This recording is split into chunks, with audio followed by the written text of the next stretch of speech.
Semangat pagi untuk kita semua. Kita berjumpa lagi pada pembelajaran seni rupa. Tapi sebelumnya, marilah kita berdoa terlebih dahulu menurut agama dan kepercayaan masing-masing. Berdoa dimulai. Berdoa selesai. Nah, anak-anak, minggu lalu kita sudah ujian formatif 1. Semoga hasil yang kalian dapatkan nilainya bagus-bagus semua.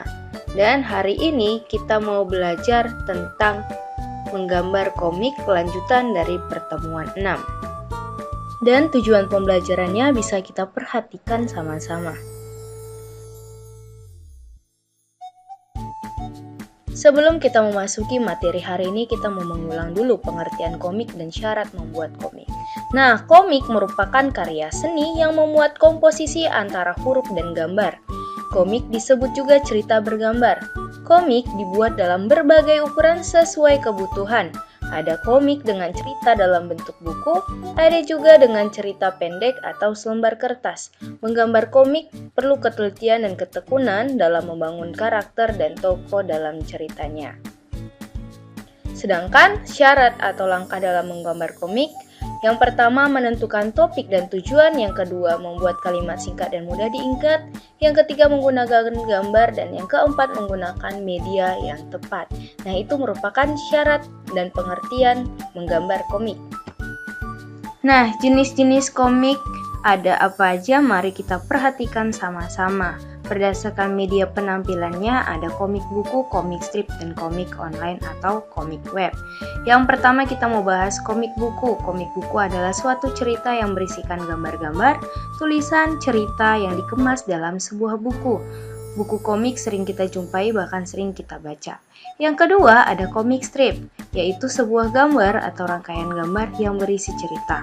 Komik strip ditulis dan digambar oleh kartunis dan diterbitkan secara teratur, biasanya harian atau mingguan dalam surat kabar dan internet. Nah, yang ketiga ada komik online atau komik web. Komik web biasanya ditemukan melalui aplikasi pembaca komik online seperti Line Webtoon, Mangatoon, dan lain-lain. Komik jenis ini menggunakan media sosial sebagai media publikasinya dan diminati oleh banyak pengguna internet. Selanjutnya berdasarkan genrenya ada komik misteri dan horor. Yang kedua komik anak-anak, yang ketiga komik drama dan romantis, yang keempat komik humor atau lucu-lucu, yang kelima komik petualang, yang keenam komik biografi. Dan berdasarkan jenis ceritanya ada komik silat, komik wayang, komik promosi. Selanjutnya kita mau membahas teknik membuat komik. Ada beberapa teknik membuat komik.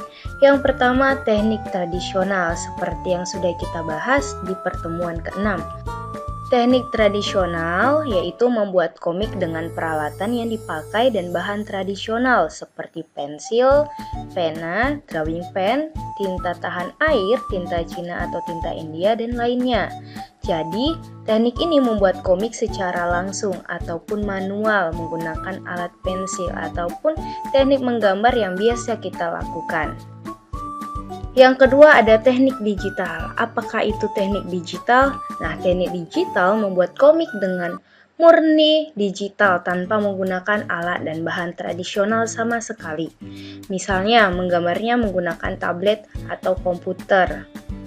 Hingga semua proses dilakukan murni secara digital. Keuntungannya, teknik ini tidak memerlukan kertas dan alat-alat tradisional manual serta tidak memerlukan scanner. Yang ketiga ada teknik hibrid. Pernahkah kalian mendengar apa itu teknik hibrid? Nah, teknik hibrid itu gabungan antara teknik digital dan teknik tradisional, di mana secara tradisional memerlukan alat-alat tradisional seperti disebutkan sebelumnya, lalu menggabungkan dengan teknologi dan alat-alat digital seperti scanner, komputer, maupun software. Bahan dan alat menggambar komik. Ada dua teknik dengan alat bahan yang berbeda. Yang pertama teknik manual menggunakan kertas gambar, pensil menggambar, pensil warna, dan juga penggaris. Sedangkan menggunakan teknik digital ada komputer, bisa juga laptop. Nah, kita memerlukan software sebagai aplikasinya. Di sini contohnya ada Comic Creator dan Adobe Photoshop. Namun masih banyak lagi software yang bisa digunakan dalam pembuatan komik.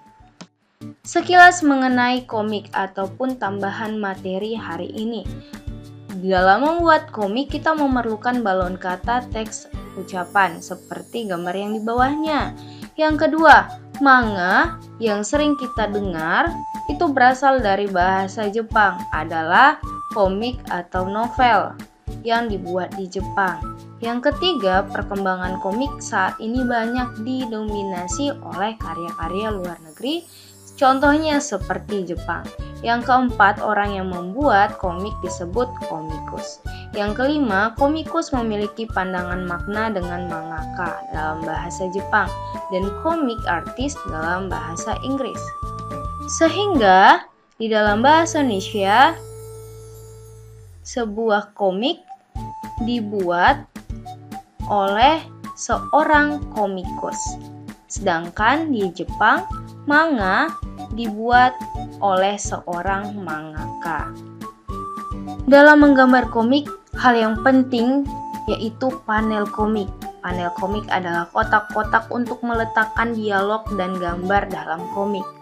Panel atau frame dalam tiap adegan fungsinya sebagai pemisah antara adegan dan juga sebagai penentu alur cerita. Ini merupakan beberapa panel yang bisa kita gunakan dalam membuat komik. Dalam membuat komik harus berurutan, biasanya dari kiri ke kanan, agar tidak membingungkan si pembaca. Ingat ya anak-anak, dari kiri ke kanan. Selanjutnya ada struktur komik, ada unsur visual komik. Yang pertama ada ilustrasi. Ilustrasi komik adalah sederetan gambar yang terangkai membentuk suatu alur peristiwa atau cerita. Yang kedua ada layout. Layout adalah tata letak bagaimana pengaturan panel atau frame antar gambar yang disusun. Yang ketiga sudut pandang kamera. Biasanya sudut pandang kamera dimainkan untuk mendapatkan efek dramatis tersebut. Nah, yang keempat ada psikologi. Setiap tokoh, jalan cerita, dan membentuk suasana yang ada di komik akan memberikan dampak psikologi yang berbeda. Nah, yang kelima ada unsur bunyi. Komik menghadirkan teks dengan tipografi dan typeface sedemikian rupa mampu menghadirkan unsur bunyi meskipun tidak ada media suara aslinya yang dilibatkan seperti bang, gubrak, hus. Selanjutnya ada unsur cerita komik. Untuk membuat komik yang bagus, di dalam komik harus terdapat tema, tokoh dan penokohan, alur atau plot. Yang keempat ada latar, yang kelima ada sudut pandang. Nah, sekian materi kita untuk hari ini. Kita sampai kesimpulan. Komik adalah karya seni yang membuat komposisi antara huruf dan gambar. Komik juga disebut cerita bergambar. Jenis-jenis komik terbagi atas berdasarkan media penampilannya, genre, dan jenis ceritanya. Teknik menggambar komik terbagi menjadi 3. Ada teknik tradisional atau manual, teknik digital menggunakan komputer, dan yang terakhir ada teknik hibrid gabungan dari keduanya. Dalam bahasa Indonesia, cerita bergambar disebut komik dan dibuat oleh seorang komikus, sedangkan di Jepang disebut manga dan dibuat oleh mangaka. Penggambaran komik memerlukan balon teks sebagai pengisi komik. Nah, sekian kesimpulan kita masuk ke tugasnya. Dan ini tugasnya. Untuk tugas, silahkan kumpul tugas pada saat pembelajaran seni rupa. Motivasi kita untuk hari ini, belajar memang melelahkan, namun akan lebih melelahkan lagi jika saat ini kamu tidak belajar. Sekian pertemuan kita untuk hari ini, tetap semangat dalam belajar dan ingat, jaga kesehatan agar terhindar dari segala penyakit. Sampai jumpa pada pembelajaran seni rupa selanjutnya. See you!